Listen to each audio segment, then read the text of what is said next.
This is a Spur On podcast. I'm Matt. I'm Jack.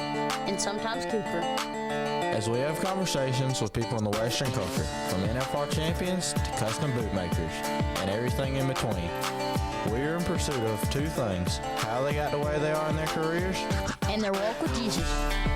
So we hope as you listen, you're encouraged, you're entertained, you're inspired, but mostly you're spurred on.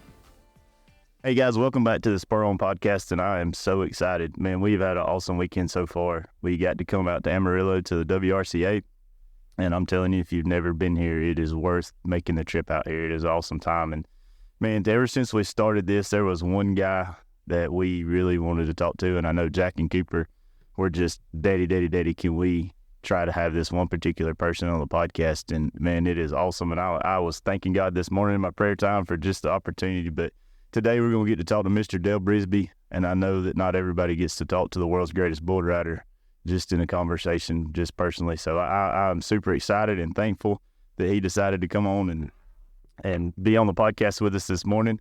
And so, man, we're just going to jump into this deal. I know Cooper, I know y'all hadn't heard from him yet, but he asked if he could come on and ask Mr. Dale a couple questions. So I'm going to let him start us off, and then we'll dive into it.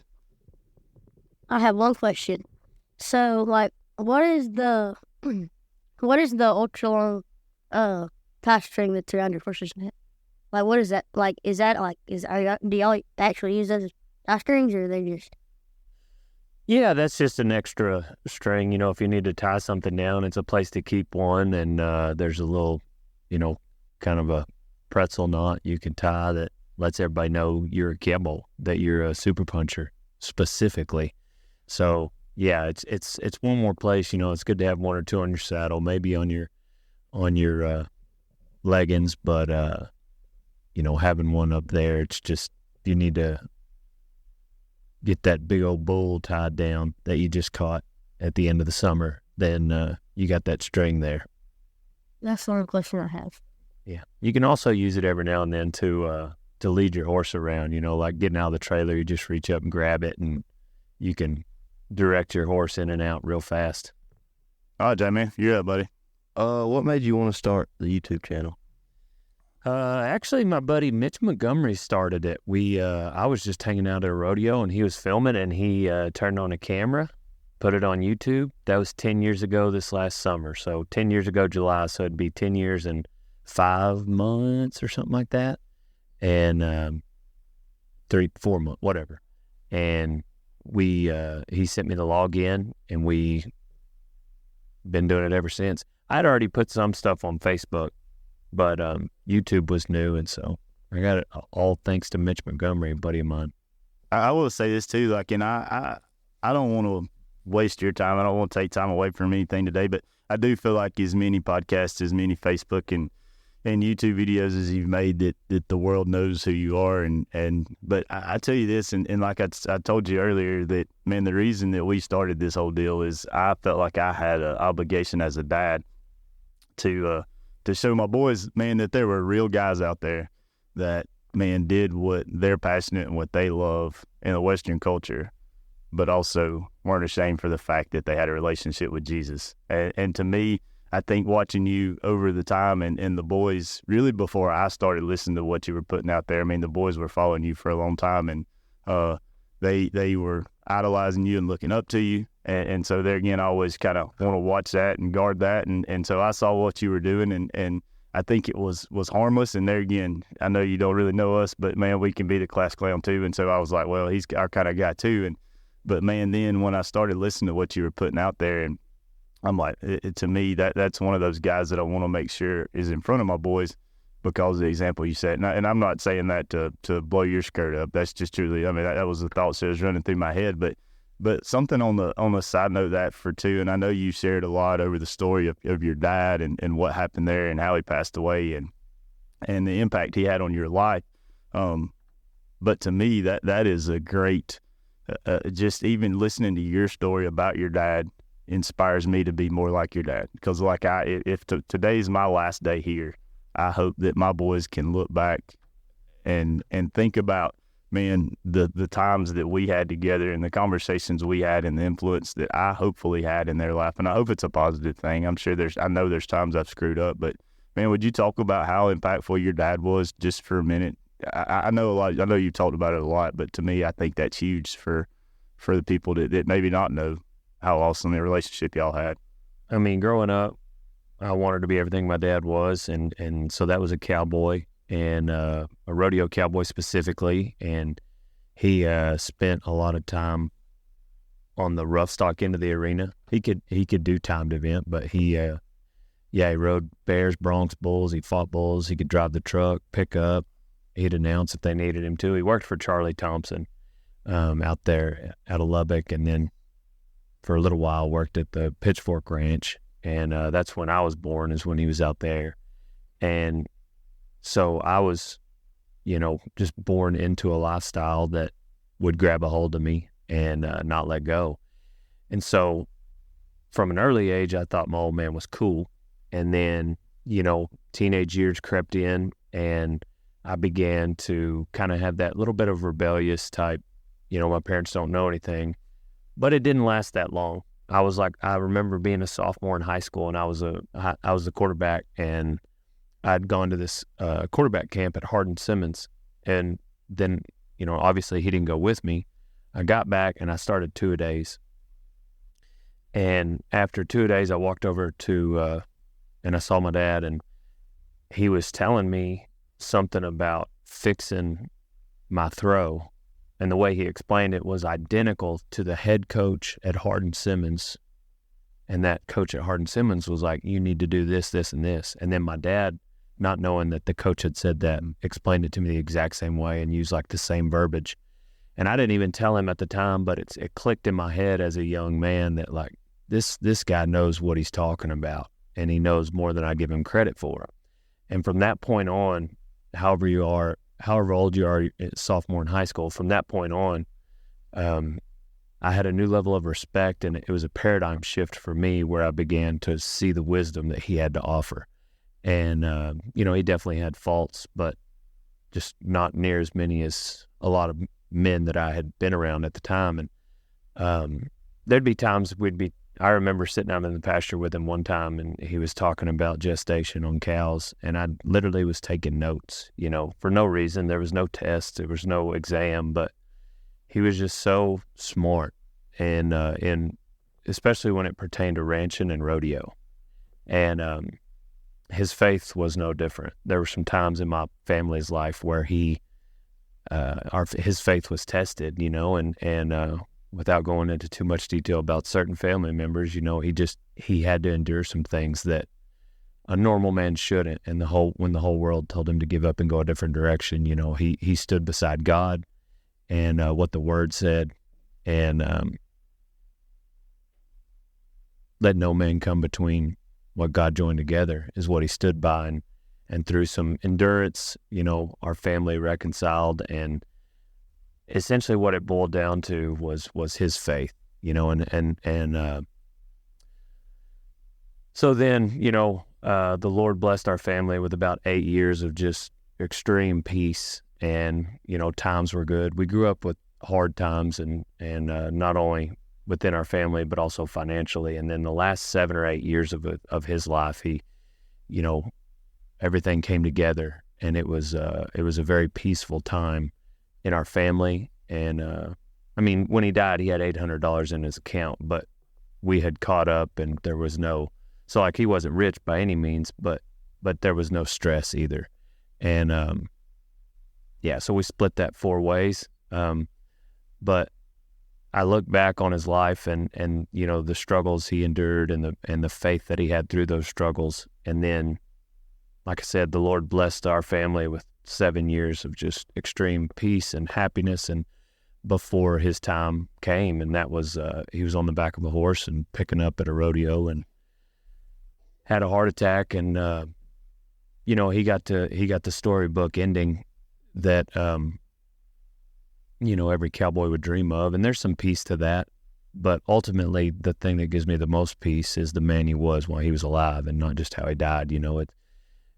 It's a blessing that he was able to, go out doing what he loved, but it wouldn't have mattered how he went out. The thing that made him who he was what God did in his life, and he allowed God to do that, and it put this cherry on top of sometimes I think like God used my dad and worked through him in all kinds of different ways in people's lives, and then like I knew him, and I think there's no one more similar to the kind of man he was than I am, meaning like I'm his firstborn son, and my brother also, but I know me, and so I know like my dad's potential to make mistakes.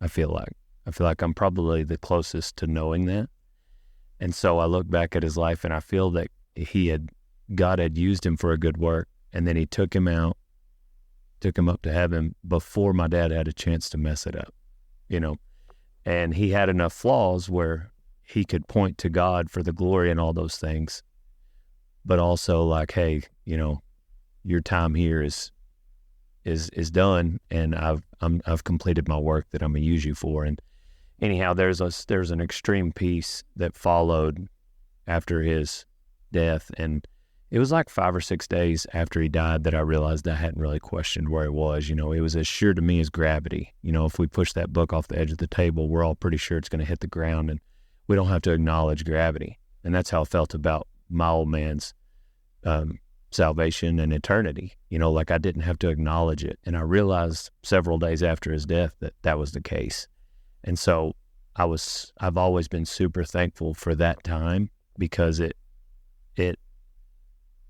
validated the faith that he had taught, and so anytime my faith is tested, I pray that the Lord help me return to those couple days after, where it was like a blind faith almost, right. And it was just that, but that comes with work, that comes with reaching and grabbing for what the Lord has to offer every single day. So it's kind of like fundamentals in a bronc ride.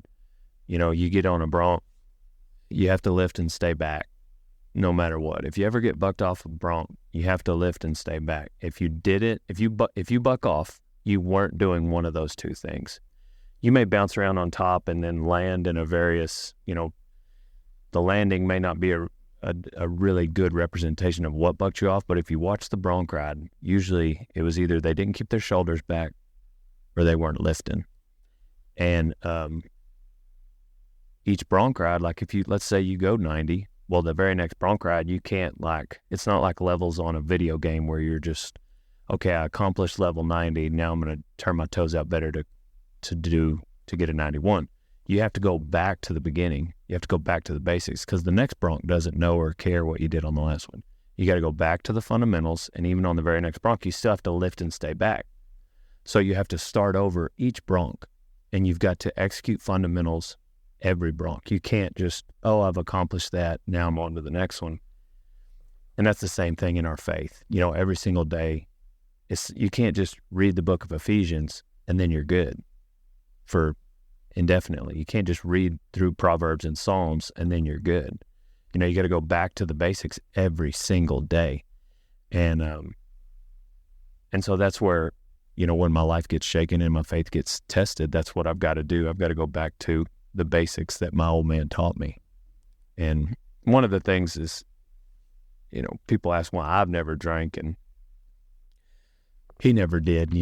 I think growing up, he died when I was about, like I said, 25, 26. And in my 25, 26 years, I maybe saw him drink 4 margaritas.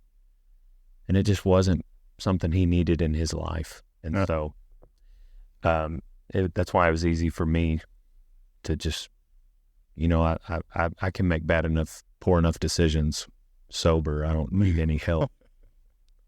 So. Well, I too, and I don't want to be corny, because I hate when people try to force things, but I do also, man, just listening to you talk about your dad and, man, his life, I couldn't help but think of Gus sitting there talking to Carl, and he said, man, it's not dying I'm talking about, but it's living. And I think we all miss that a lot of times. I think a lot of times we're like, well, man, let me put my faith in Jesus so when I die, I can I'll get to spend eternity in heaven, and that should be the reward. But at the same time, man, what good is that is if we don't do it here, we don't set that example.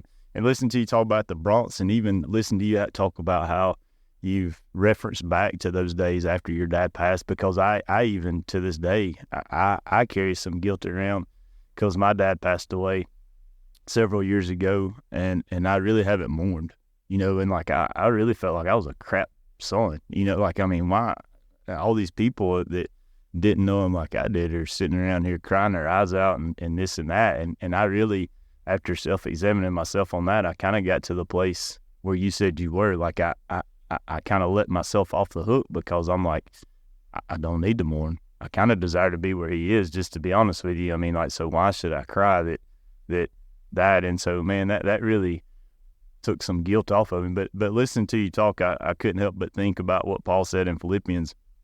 And this is what he says. He says, brethren, I count not myself to have apprehended it, but this one thing I do, forgetting those things which are behind and reaching forth into those things which are before me. And like what you were talking about, man, with, the next Bronx doesn't realize how great if you were 90 on the last one, they don't care. But it's real easy in our lives to get caught up in what we've done. It's real easy to get caught up in, we even talked about that yesterday in our board meeting for just a minute, man. It's real easy to look behind us, and whether it's success or defeat, and focus on that thing versus looking forward to where we're going. And I heard a guy tell me one time too, he said, man, Matt, that's why the windshield is so big and the rearview mirror is so small. And so we can look behind us. We do need to know where we came from, but if we let our focus be there, then we get that's where we wreck out. And so, man, I think it's cool that, man, you've let things in your life that have happened that, man, we would look at as people and be like, man, that was bad. But you've looked at those times in your life after those days after your dad passed away and reflect on that enough to know, hey, this is where I'm going. I mean, I think that's really, really cool. I do, man.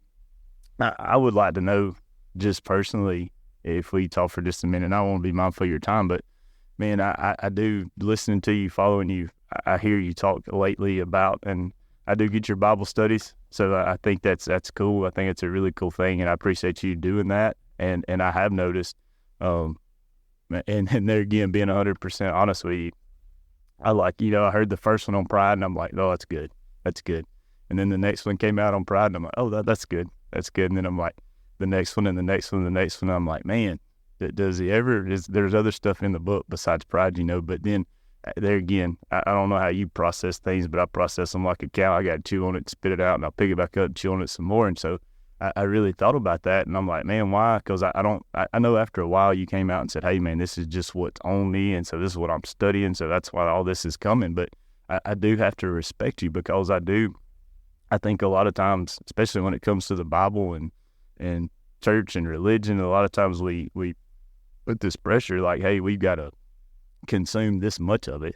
And I've really gotten to a place, and I've told people, man, sometimes it's maybe just reading that one sentence, maybe not even a whole verse, that you just need to stay there until you can consume that because if we read through a bunch of material and it doesn't sink in and it doesn't change us and doesn't affect us and we can't apply that to our lives, then what's the point? All we did is fill time by reading a bunch of words. But to hear you just dive into that thing that you've been talking about so long, I got to admire you and respect you for that. But I do, and so that's pride for any of those people that have heard any of those things. And I do, if you don't mind, if it's not too deep, but like, where did that come from? I mean, did it get to a place from where you saw the success, maybe you caught yourself in that, or is it just something you felt like it woke up one morning like, man, I need to get a hold of this? Well, there's certain people, there's a couple different ways I think that a person, that it can be identified, but, if you begin to study, there's certain people in life that we interact with that everybody seems to get along with. I've got some friends that I've rodeoed with, and that I look at them and it's just like, what is it about them? They seem to be at peace. They seem to enjoy life, and everybody wants to be around them. And there's a couple individuals in my mind that I'm thinking about that, and and I began to identify humility there. And and then I had a friend that, well, long story short, I started reading a lot more, and I went on Marcus Luttrell's podcast, and so when I did that, I thought I better read his book, and so I read Lone Survivor, loved it, and I wanted to keep reading, but I didn't want to just read war books, even though that's what I was super interested at the time. So I started alternating with, books that would help my faith. And so the next one I'd heard Screw Tape Letters was a good one by C.S. Lewis. So I read Screw Tape Letters. Then I went back to Marcus's second book. And then I began this little switch where I was like, military book, Christian book, military book, Christian book. And so it was Screw Tape Letters, then his second book. Then I read Mere Christianity, another C.S. Lewis book, because I really liked Screw Tape Letters. And they call that book the book for the unconvinced, because C.S. Lewis used to be an atheist. And so he talks about, without really using scripture, he talks about what convinced him that Christianity was the most possible and way more possible than there not being a God. And I've got two friends in my life that are not Christians. And so the whole time I'm reading it, I'm not only strengthened in my faith because of all these reasons, but I'm also thinking about these two friends. And so gave them the book, and there's a chapter in there. It starts on page 121. It's called The Greatest Sin. And it addresses pride. And the way it opens up, it says, there's no fault that makes a man more unpopular, even though we all have it. It says, and the more we have it, the more mad we get when we see it in others. That means the more we have it. And that statement really caught me off guard, because there's a couple of proud people in my life that I get really mad at. And when I watch them, they're actually in circles with these other humble people. And we all know each other. Well, these humble people don't seem to be bothered by these same proud people that bother me. And so that was like a direct evidence of this statement being true. So like my humble friend isn't bothered by my proud friend. Well, I am bothered by my proud friend because I too am proud. And pride is competition. And so the way C.S. Lewis laid this out and pretty much called me out in the first paragraph of that chapter, it made me realize right off like how proud I was. And it began to help me identify my ego. And like if you think about it, like if you think about those around you that are proud and how mad it makes you when they exhibit that pride, well, that pride is in competition with yours, and that's why it makes you mad. If you were humble, you wouldn't be putting yourself in the competition, so it wouldn't upset you. You see what I'm saying? So like humble people don't engage in that competition, and they don't have the ego that needs to be in competition with that person. So when that person is boasting and beating their chest, it doesn't bother them. Well, if you're competing with that person, it's going to bother you. So you too have that same flaw. And that's how it was revealed to me. And so it just hit me on the forehead. And C.S. Lewis unpacks it in about 14 pages in that chapter. And then I became really, really thirsty for more wisdom on pride and the way it affects our lives. Because at the end of that chapter, he talks about when you do meet a humble person, they're not going to be some greasy, swarmy person who thinks he is nobody. If you do dislike them, it will be because of how easily they enjoy life. But they took a real interest in you and what you had to say. They don't think less of themselves. They just think of themselves less. And so and he said when you do get close to that humility, it's like a drink of fresh water in a desert, because you're taking off the fancy dress, because pride is always wondering what people think of them. Like pride is always angling for being the the big noise in the middle of the room at the party. Pride is always he wants to be the winner. It's the comparison that makes you proud. So like, what is it that makes like somebody who, let's say in this day and age, somebody makes, $25 million a year, and they've got like a cowboy style life, like what would make that person try to make 50? A lot of people would say it would be greed, but 25 million will buy you anything. If you're a cowboy, like, especially, if you're interested in this industry, like, you got it all. What would make you want 50? It's because there's somebody out there that has more than 25 and they are your enemy. Your pride is what will drive you to keep going. Now, I'm not saying if you're out there and you make money that means I'm talking about the motivation. That's right. So that's what would drive someone. I began to start seeing pride all around me.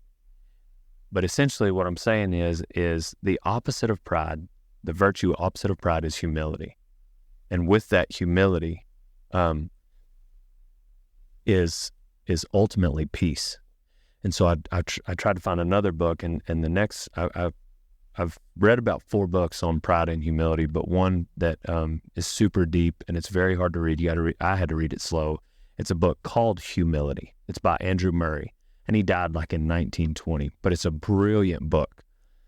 And he goes so far to explain that you can't have any more faith than you have humility.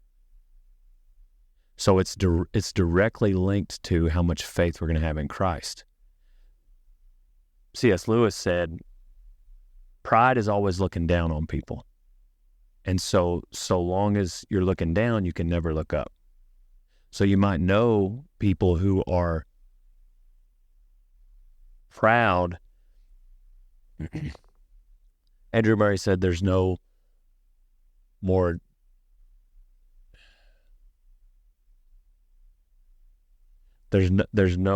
sin more insidious than the pride of holiness. So they're chasing after holiness in the name of pride. Like so you've got guys who are being chaste, they're being sober, they're giving to the poor, all in the name of pride. And C.S. Lewis says he thinks that it's these individuals that God will say, "Depart from me, I never knew you." They'll say, "Did we not cast out demons in your name? Did we not donate to the poor?" Well, they did it in the name of pride. Then they're going to be standing before God. So that humility matters. And there's another book by Derek Prince called Pride versus Humility, where he explains that pride is what made the devil, and humility is what made Jesus Jesus. So pride literally is what caused, the devil tried to make himself equal with God, and he took 1/3 of the angels with him. So before man was able to sin, pride is what caused the devil to become the devil. Talks about it in Isaiah and Ezekiel. And he was, because the Lucifer was his name then, he was beautiful. He was a beautiful angel, and your beauty caused you to be proud, is what it says in Ezekiel. I think that one's in Ezekiel, the wording there. But he took 1/3 of the angels with him. He was like, I'm going to be better than God, and you can come with me. They got kicked out of heaven, and the devil became the devil. Fast forward, Adam and Eve are in the garden, and coincidentally, the devil uses that same sin. That's right. And he tells Adam and Eve, like, no, God just knows that if you eat this fruit, you'll be like him. He uses pride. He appeals to their pride. So that's not only what made the devil, it's the first sin that caused the fall of man. And then it took Jesus, it says in Philippians, he humbled himself to the point of death, even death on a cross. So it took Jesus being humble to save man.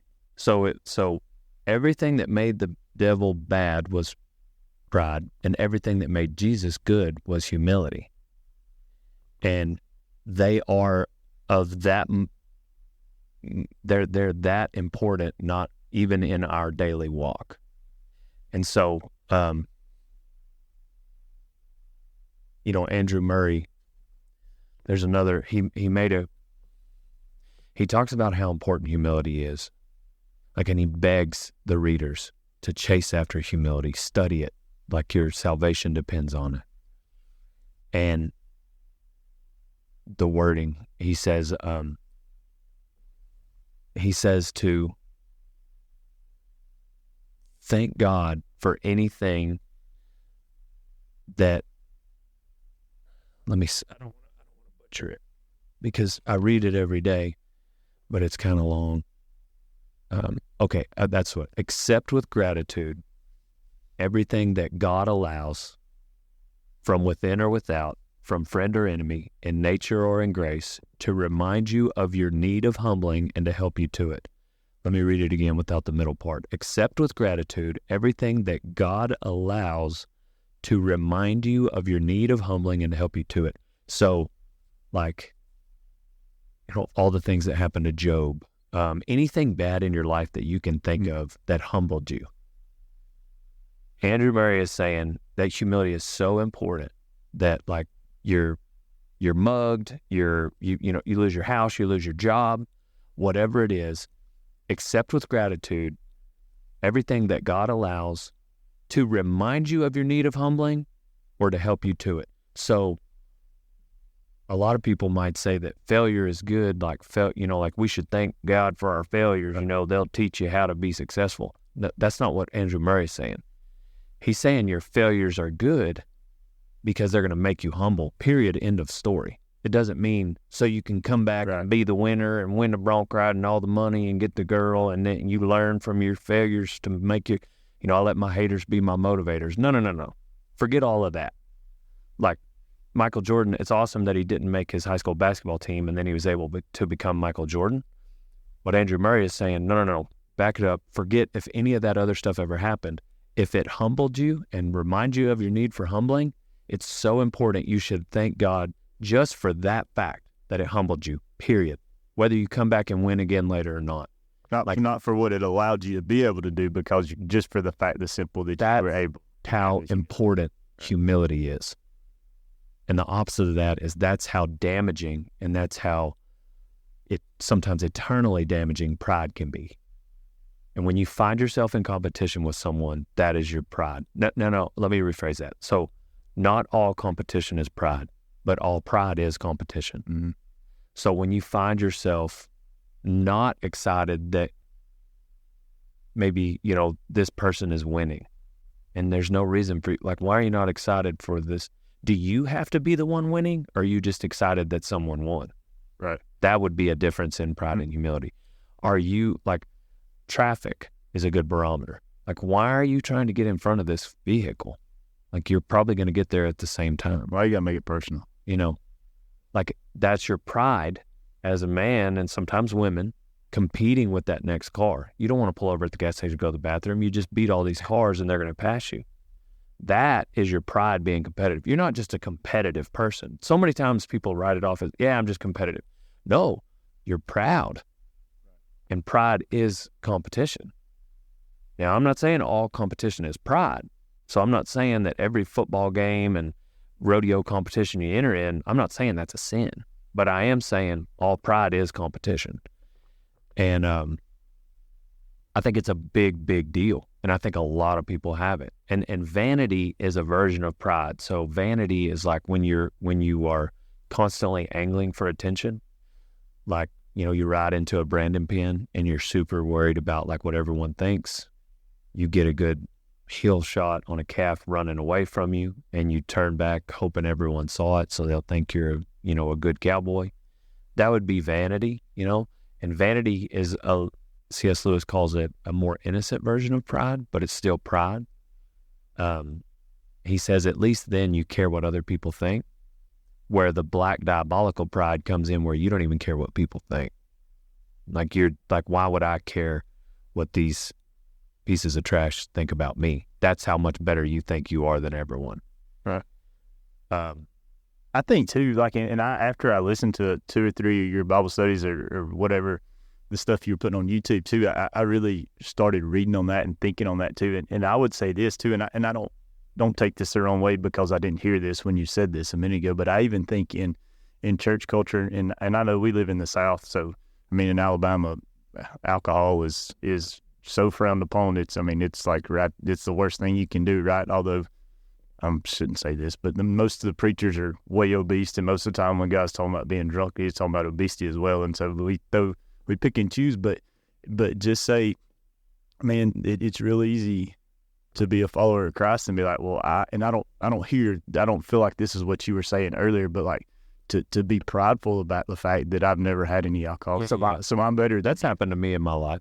But that has happened. Like, it's not it. I'll say that I don't want to be too disloyal to a younger me, because I do think most of the time my intentions were pure on that. Like I said, my dad didn't drink, and I just did it, and I wasn't affected by peer pressure a lot.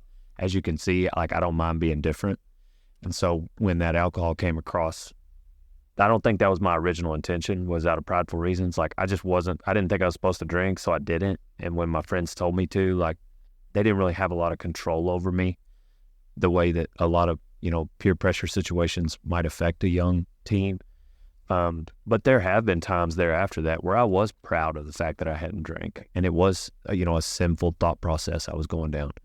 But across the board, I think there's been a lot of times my intentions were pure, and over the course of, now it's just a habit. Like, why start now, But one thing that was unique, and this is I'll circle back to the good news of this situation, in 1 Corinthians chapter 3, verses 21 through chapter 4, verses 7, Paul is addressing the church in Corinth, and they're name dropping. So people in the church are like, I need to be the leader because Apollos taught me. I need to be the leader because Cephas taught me. Some of them are saying, I need to be the leader because Paul taught me.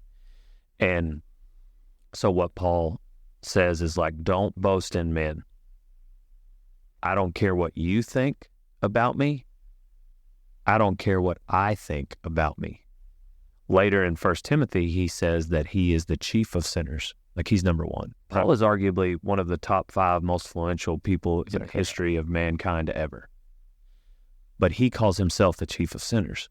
So Paul himself is saying that he's the worst. But then he tells the church, I don't care what you think about me. I don't even care what I think about me. In Romans 8:1, he says, there is therefore now no condemnation for those in Christ Jesus. Meaning, I only care what God thinks. And when I came to Christ, me and God are good. Nothing else matters.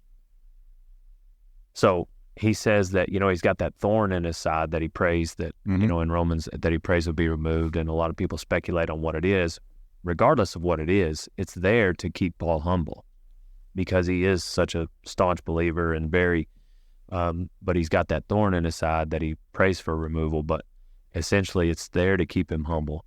And I think that's what he was referring to in 1 Timothy when he calls himself the chief of sinners. But regardless, like, how often do you hear, like, a therapist maybe, on TV or on a talk show or in a movie, or if you are taking, like, any reputable therapist would say, no, don't worry about what they think. They're going to agree with Paul there. Right. Don't worry about what they think. All that matters is what you think. Well, Paul takes it a step further. He's like, it doesn't matter. It doesn't even matter what I think about myself, because God and I are good. And the difference and that's the separating factor between Christianity and all other religions, is if all these religions are, let's say they're universities. Well, when you come to this university, you go to freshman orientation and they hand you your diploma. In Christianity, they say, thank you for being here. Here's your diploma. Now, if you would, we'd like for you to go to class, and you're going to want to go to class because you're thankful. But here's your diploma. Nobody can ever take it away from you. All the other religions as universities are saying, all right, you go to classes and you do good and you make good grades, we'll give you a diploma at the end. But that's not the way Christianity works. So what Paul's saying is, like, I've come to Christ. Me and Christ are good.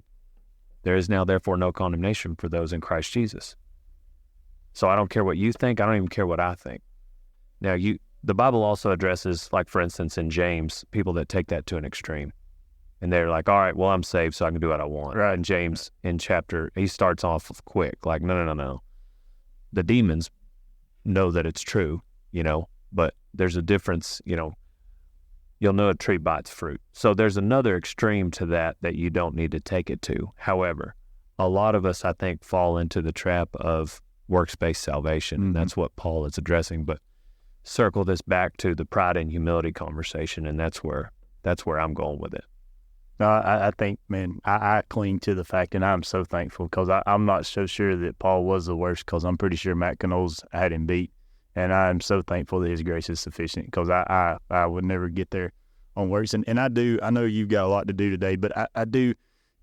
One thing, just listening to you talk, and I know over the last 10 years, I think you said this summer was 10 years for rodeo time and Dale Brisby. Yes, sir. So I'll just go ahead and say I'll never know, but I'll never know what it's like to see a grown man walking around with a T-shirt with my face on it. So there again, and I promise you there's probably some grown men walking around with a T-shirt with your face on it today, and so that we'll probably see. I say that to say this. So we're talking about pride and we're talking about humility, and the two guys that are with us this weekend that came up here with us, they both commented yesterday when we stopped by your booth to talk to you for just a second, and they both made the same comment. And after talking with you last year and this year, I would agree with them 100%. There was no pride whatsoever, just in your interaction with me, your interaction with other people. There was nothing but humility. So that being said, and just so that we're not filling up people's time and making people think that we have this together, that together, but you're sitting here and we talked a lot about fighting pride and we've talked a lot about being humble.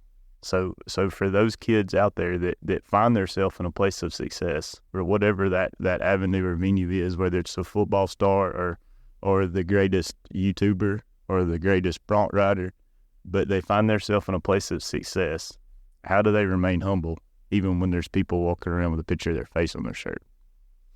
Well, you can't drink the Kool-Aid, your own Kool-Aid.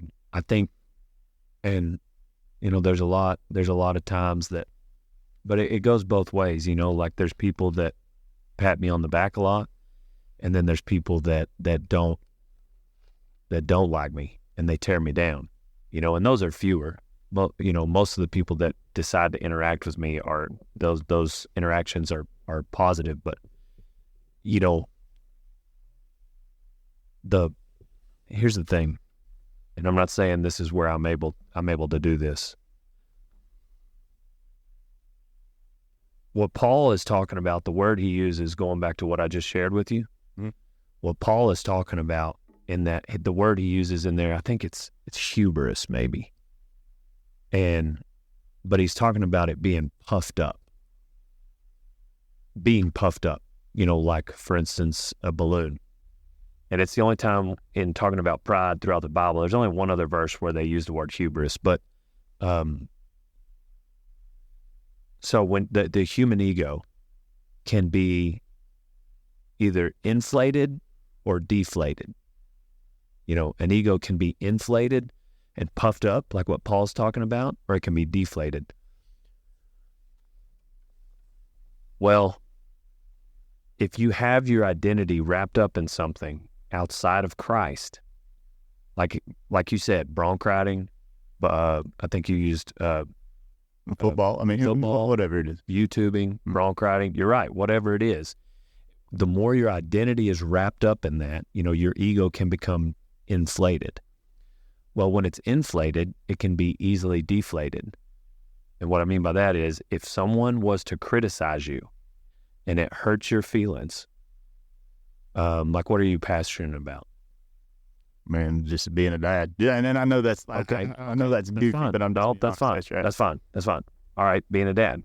If someone were to criticize you about, like, man, I really think that you're just doing a piss poor job being a dad in 2 or 3 things, and it were to hurt your feelings, like legitimately, and you think about it and you're mad at that person, right. And or maybe it is football or YouTube or bronc riding, whatever. There's a lot of people in this building where their identity is wrapped up in cowboying. If they were to be called a piss poor cowboy, it would hurt their feelings.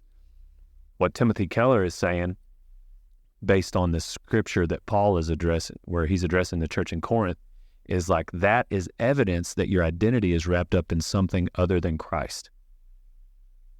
Because when I talked about a balloon being inflated or deflated. Mm-hmm.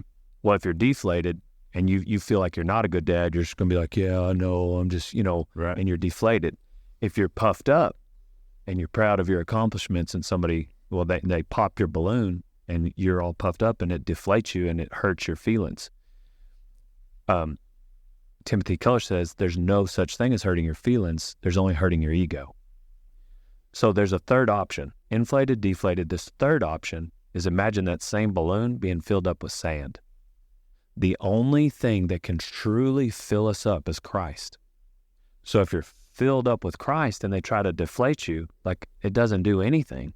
If that balloon is filled with sand and you poke it with a pin, nothing's going to happen. So being filled up with Christ is going to rescue you from your own ego. And now all of a sudden, that's where Paul was when this church in Corinth, they were cheering him on. Some of them were cheering him on, some of them weren't. So he had an opportunity, but he told him, he's like, I don't care what you think. He wasn't only talking about the people that were patting him on the back. He was talking about the people trying to tear him down. I don't care what you think. I don't even care what I think, because sometimes we can beat ourselves down. Absolutely. And we can deflate ourselves. And Paul's saying, I only care what God thinks. And guess what? Me and God are good. And so he comes over here and he comes back to Romans 8:1. There is now therefore no condemnation for those in Christ Jesus. So if I'm relying completely on people patting me on the back and wearing t-shirts with my face on them, it's going to be a roller coaster for me, because I also see the negative comments. And so I do thank people for the compliments, like what you give me. It means the world to me that your kids take the time to watch my videos. That means so much to me. But I've got to care more, and I've got to be filled up with Christ, not inflated with the world's compliments. And now I like to, it's a fine line. You don't want to just somebody pat you on the back and you tell them you don't care what they think. You know what I'm saying? So I don't think you just have to go around saying that. But there needs to be this constant reminder in your head that, like, if you wrap your identity up in the wrong thing, I think that having our feelings hurt when someone criticizes us for that thing is direct evidence that we may or may not be filled up with Christ like we should be. And the more we're filled up, and if that's where our peace and our joy comes from that day, the less these criticisms and compliments are going to affect us and swing us like a roller coaster. And so I think the answer is to lean on Christ every single day. Go back to those fundamentals. And I'm telling you, nobody talks about how important chasing after humility and removing pride from your life is. It is the most important thing as a Christian. It is the most important thing we should do. And then I guess that's why I really, and there again, I don't want to. I just hope you filled your balloon up with sand this morning, because I don't want to inflate you, and I'm just being as honest with you as I can be. And that, to me, that's why it spoke to me so, because I see what you have achieved. I see that there's grown men older than you walking around with a picture of your face on their shirt, but yet I see the humility, Yes, and I hear your pursuit of that. When the world, for most people that have achieved those things, the world says, man, you just pour gas on that fire, and Yes. you let my persona, my ego get bigger and bigger and bigger. And even for me, and there again, mine's nothing compared to you, but I do, man, there's been so many times when I've stepped down from the pulpit and somebody comes up to me and is like, man, that was an awesome sermon. That spoke right to me. And like in the beginning, because I can be a prideful, arrogant SOB, I know that about myself. And so I knew that when God called me to this, I couldn't be that way, and I shouldn't be that way with any of it. But like I really had to get to a place too, because like you were saying, I would say, well, man, don't talk about me, because don't I'm nobody. And they'd be like, no. So they were trying to compliment me, but so my answer just got to be, well, hey man, you need to thank God. I'm just thankful that He allowed me to be used, and so you got to know that was a God thing. So I get it, and I think, man, that sounds so simple, but it is so much the answer, man. Well, just being filled with Jesus all the time, and then it doesn't matter greater or less. It doesn't affect us. I'll wrap it up with these. I got ways to identify pride in our lives, and then ways to make us humble. So I'm just going to run through them. Competitiveness. Just be careful that you realize that if you call yourself competitive, just try to, look inside yourself and make sure that that's not actually pride. Second thing is anger towards pride. So the more it makes you mad, the more you have it. The third thing is, like I just said, hurt feelings. When you're criticized, that means that your identity might be wrapped up in something and your ego has inflated you.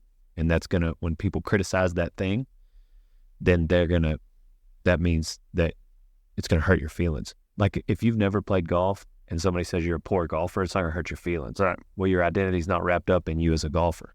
It's wrapped up more in you as a dad. The fourth thing, if we think we are humble, that's a big one. If you think you're humble, then that's going to be your pride. The fifth thing is seeking independence. The more we try to be independent of God, like if you're constantly worried and thinking and daydreaming about, for instance, maybe winning the lottery, it's like that's you trying to secure your future because you're not trusting in the Lord, and your pride is trying to take over. Sixth thing, rejoicing at someone else failing. Like, be careful of that. Unless it's something like you're rejoicing that this Hamas terrorist got killed and there will be no more evil. If it's just like a random Joe Blow that you should be nice to, if you're rejoicing at their failures, that could be pride. The seventh thing is not fearing God. If you don't fear God, that could be a sign of pride. And then ways to make yourself humble. In Matthew 20, he says to become a servant and a slave. If you want to be great in the kingdom of heaven, if you want to be great in this world, imagine how much more you're going to want to be great in the kingdom of heaven. In Matthew 20, he addresses James and John and says to make yourself a slave to those around you. Make yourself a servant. The second way, humble yourselves like this little child. So imagine like a 6-month-old. Right. What is a 6-month-old? He is 1,000% dependent on his mother. And so that's what we need to do. We need to humble ourselves to where we are dependent on God. Then Luke 14, it talks about taking the humble seat. So don't sit at the front at the wedding. First will be last. Because and then it talks about like how much better would it be for them to say, hey, come up here to the front. That's right. Rather than say, hey, this is saved for the best man. We need you in the back. Yeah. So sit in the back. And that's yes, at a wedding, but also in life, daily life. Take the humble seat. The fourth way is to fear God. In Psalms 103, it talks about, again, fearing something is bowing to it. And in Romans, it says that, that we should fear the Lord. So I think growing close to God, the fifth thing is the closer you get to God, the more you're going to realize how much you pale in comparison to Him, and some natural humility will come from that. But the Bible says to clothe yourself with humility. So you put on clothes even when you don't want to. So don't wait for God to humble you. It says to clothe yourself. Well, you put those clothes on. So you put on that humility. So when you identify that pride and you're like, oh, I'm being proud right here, dive into humility. But like I said, Andrew Murray said it, like we've got to chase after humility. Water always fills the lowest places. The lower, the emptier a man lies before God, the speedier and fuller will be the inflow of the divine glory. May God teach us to believe that to be humble, to be nothing in His presence, is the highest attainment in the fullest blessing of the Christian life. That's good. So, That's good stuff. that's all I got. That's good. Man, Jack, did you have a... Do y'all sell those vests on your website? No, Jordan, a girl that works for me, had these made, and there's for 3 or 4 of us, and it was a Christmas gift, but we need to do that. Thought we were going deep there. Yeah. He's like, all right, enough about the pride. Where'd you get that vest? No, but something that does show your humility is that, like, the other day you went on the Joe Rogan podcast. I'm sure he has all this expensive stuff, and then we're in a room in a convention center with a table that we found over there, and all these chairs that probably cheap, and all these cords everywhere, and you hadn't said anything about it. So. Well, no, this is fine. Like I mean, like, in James it talks about favoritism, and if I were to treat Joe Rogan any different than I treated you guys, that is 100% a sin. Like the Bible calls that a sin.